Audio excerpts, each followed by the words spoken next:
En el gobierno de Adolfo López Mateo hubo una represión política total, y a pesar de eso, Adolfo López Mateo terminó su mandato con altísima aprobación de la población, principalmente porque tenía mucho carisma y en segundo, porque él no tenía que ensuciarse las manos. Para ello estaba su secretario de Gobernación, Gustavo Díaz Ordaz. Gustavo Díaz Ordaz es hasta la fecha uno de los presidentes más odiados y al mismo tiempo el menos comprendido. Nació con la Revolución Mexicana en 1911 en San Andrés Chalchicomula, Puebla. Se graduó como abogado con honores en la Universidad de Puebla. Comenzó como actuario en un juzgado municipal de su estado natal. Pronto fue ascendido y luego nombrado juez por méritos propios.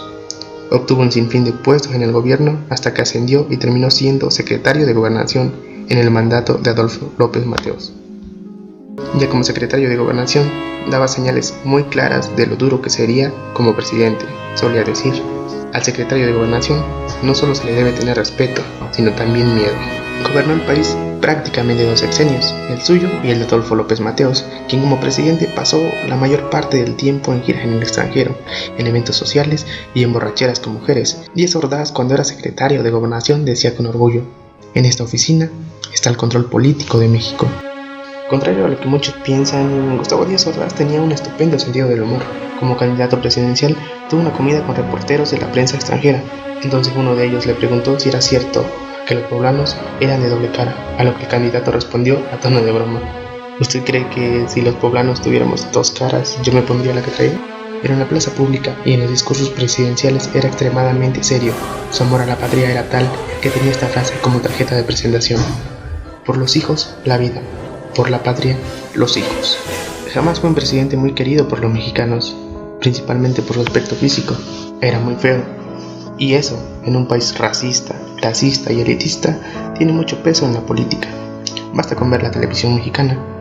El nivel de discriminación es altísimo. Y por si fuera poco, México acaba de tener uno de los presidentes más carismáticos de su historia, Adolfo López Mateos. Imposible para Díaz Ordaz competir con eso. A muchos les encanta tener villanos en la política, así es más fácil culpar a alguien y desquitar el rencor acumulado. Díaz Ordaz ha sido uno de los tiranos favoritos por excelencia. Por ende, lo único que la mayoría de la población sabe y quiere saber es sobre la matanza del 68. Cuando Díaz Ordaz llegó por fin a la presidencia, mantuvo como secretario de Hacienda a Antonio Ortiz Mena, con quien se logró el punto más alto de desarrollo estabilizador del país, también llamado el Milagro Mexicano. En su administración, el país tuvo un crecimiento sostenido anual de un 7%. El dólar se mantuvo a 12.50 pesos desde finales del gobierno de Ruiz Cortines hasta la salida de Díaz Ordaz. Esto se traduce en una cosa muy simple: la clase trabajadora tenía un gran poder adquisitivo. Las verduras, la carne y otros alimentos costaban lo mismo al inicio y al final del sexenio. El gobierno díaz-ordista tuvo un auge en materia de construcción de grandes obras por todo el país. Modernas autopistas por doquier y su obra más destacada, la primera línea del metro del país, una obra que se concluyó en tan solo 3 años, sin dejar una deuda multimillonaria a la capital. Contrario a la creencia popular, Gustavo Díaz Ordaz no fue un presidente con poder omnipotente.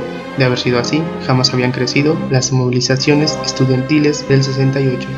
Sobre el movimiento estudiantil del 68 se han publicado novelas, memorias, crónicas, notas periodísticas, entrevistas y opiniones, la mayoría desde la perspectiva de la izquierda, desde la mirada de los estudiantes, reporteros o testigos de aquel día, con un solo objetivo: satisfacer al lector con el discurso simplista de pueblo bueno, gobierno malo. Ha sido tan marcada la parcialidad en la lectura de la historia mexicana que nadie se cuestiona a cuánta gente asesinó Lázaro Cárdenas en el tiempo que sirvió a las fuerzas revolucionarias. A Miguel Hidalgo nadie lo juzga por haber ordenado la ejecución de cientos de personas, degollados para no gastar balas. Algo me llama la atención y hasta me da un poco de risa, y es la caprichosa decisión del sustituto de Mancera en el gobierno de la Ciudad de México, un tipo al que nadie conoce, llamado José Ramón Mier, quien mandó a remover la placa de la línea 1 del metro que mencionaban a Gustavo Díaz Ordaz como el presidente que mandó a construirla. Una de las obligaciones de los gobiernos es preservar la memoria histórica sin manipulación. El gobierno de Gustavo Díaz Ordaz tenía 3 grandes problemas en el verano de 1968. Primero, la presión del gobierno estadounidense. Segundo, los Juegos Olímpicos, que fue un compromiso adquirido por el gobierno de López Mateos. Y tercero, las manifestaciones estudiantiles renuentes al diálogo. El entusiasmo del presidente Díaz Ordaz por las Olimpiadas era poco. desde el primer año de su gobierno había consultado a distintos sectores de la sociedad con la posibilidad de declinar la sede de los Juegos Olímpicos.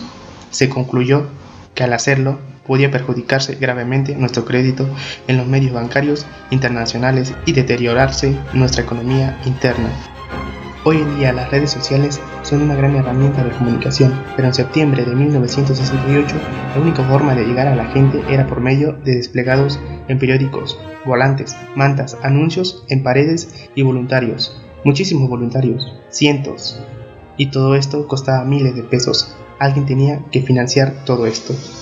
Pero ¿quién estaría interesado en financiar y promover el movimiento del 68? La historia nos dejó varias pistas. El 2 de octubre de 1968 se llevó a cabo la matanza de estudiantes en la Plaza de las Tres Culturas por órdenes del secretario de Gobernación Luis Echevarría Álvarez.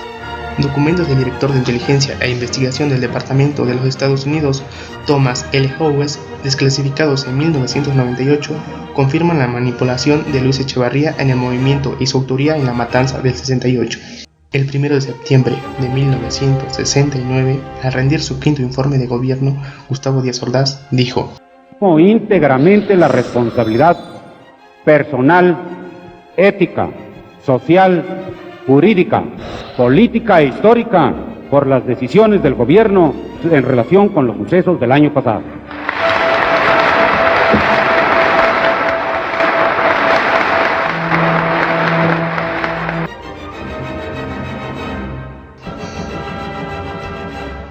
Aunque la historia lo dejó pintado como el peor de los tiranos, vivió el tiempo que le correspondió, gobernó con mano dura y aceptó las responsabilidades de otros gobernantes.